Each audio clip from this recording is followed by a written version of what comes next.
Hi everyone, welcome to the Celebrity Diaries. Michael Che, which appeared in 2021.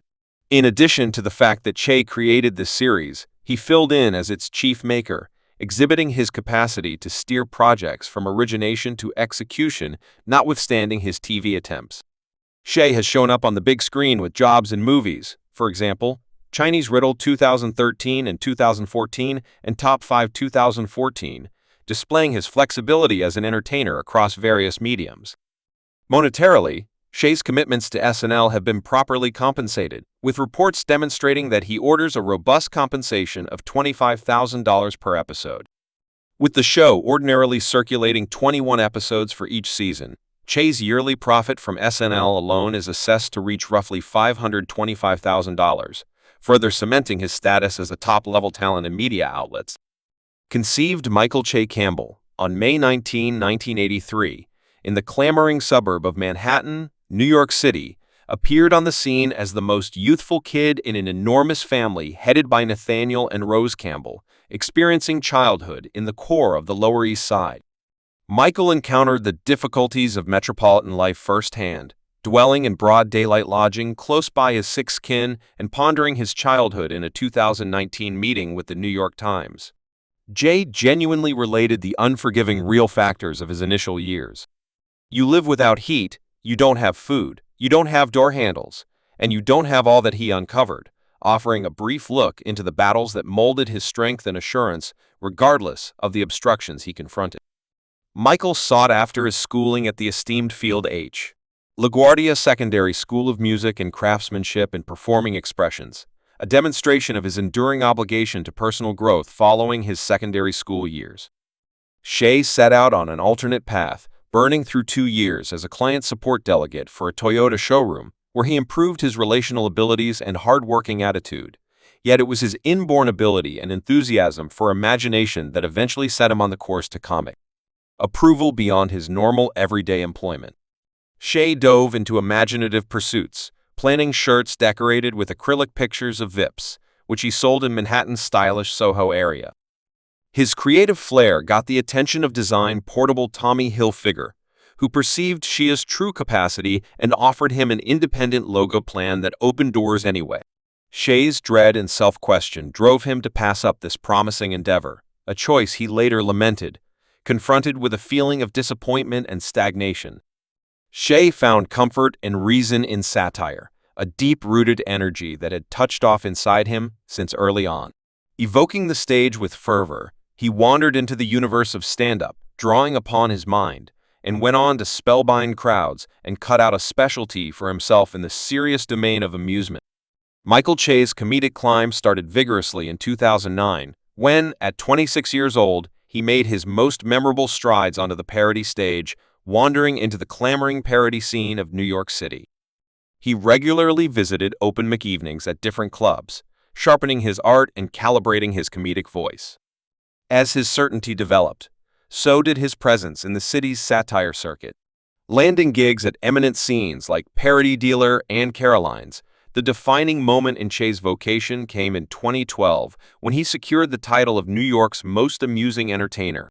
A demonstration of his burgeoning ability and comedic ability, this triumph opened entryways for him, prompting his late-night television show debut on Late Show with David Letterman, where he displayed his mind and appealed to a more extensive crowd.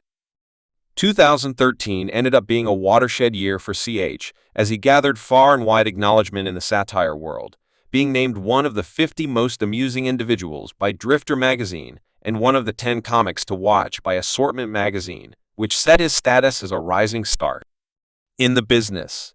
Additionally, it was the year he handled a sought-after composing gig on the famous sketch parody show Saturday Night Live SNL, denoting the start of a productive joint effort with the acclaimed program.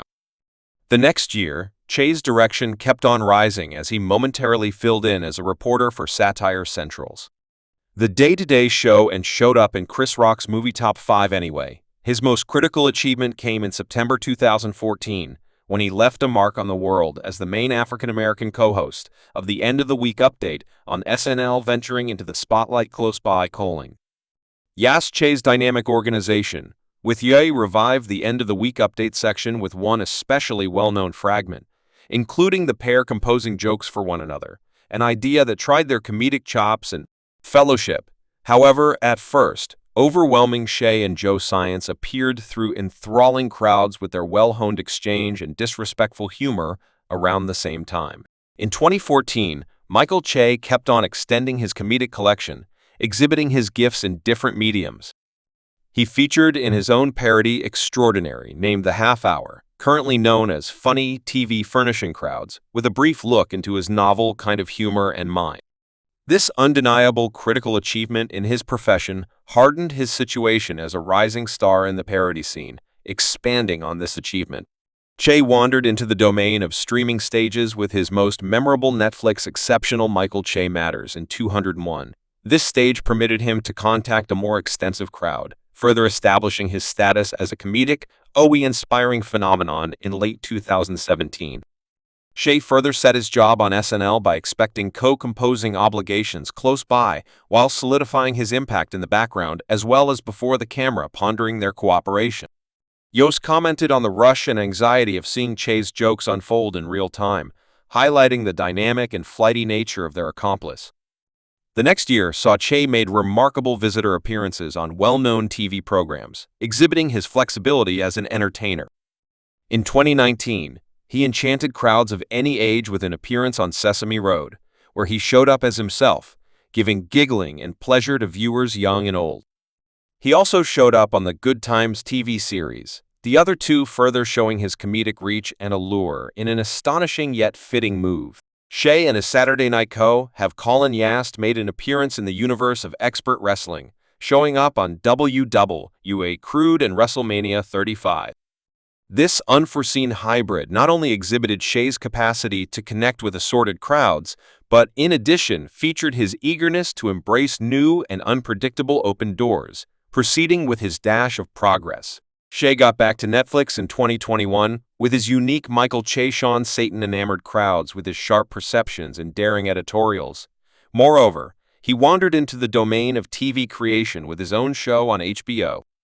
Max named That Damn Michael Che the primary time of the show, including a ritzy setup of visitors including SNL co-stars Colin Yost, Cecily Solid, and Heidi Gardner, which was met with basic recognition and crowd acclaim in July 2021.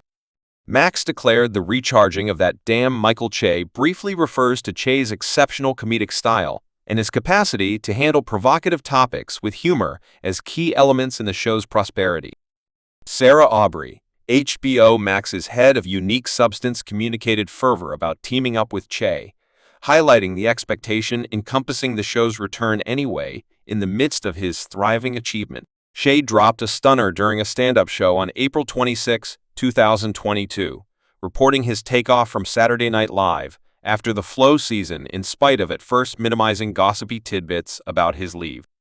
Che later conceded vulnerability about his future on the long-running representation parody show during a meeting with Tony Diaz News, EBU's News. Sunday morning, in the domain of TV satire, Michael Che remains an illuminator, his splendor recognized through plenty of grants and regarded arrangements. Grants and Praises, starting in 2017, a line of 5 sequential early evening Emmy selections enhanced his vocation, a demonstration of his permanent blemish on Saturday Night Live as an uncommon essayist along with his kindred scholars. Shane explored the comedic scene with artfulness, every selection certifying their aggregate ability in creating extraordinary portrayals. Anyway, it was the making of That Damn Michael Che that genuinely displayed his diverse ability, procuring him a trifecta of assignments at the Dark Reel for TV grants in 2021. The series, a piercing mix of humor and social discourse, not just got selections for Extraordinary Satire Series and Outstanding Composition, yet additionally gave Che a gesture for Extraordinary Lead Entertainer in a Parody Series. Past these honors, Che's handwriting has been praised by the author, Organization of America, earning a great all out of 9 assignments. Among these, his victories in the Satire Series Assortment Sketch class for Saturday Night Live in both 2017 and 2018 stand as features denoting his capacity to reliably convey comedic brightness. Yet Che's process proceeds to develop with every assignment, filling in as a venturing stone towards additional praise in 2022. Thanks for watching this video.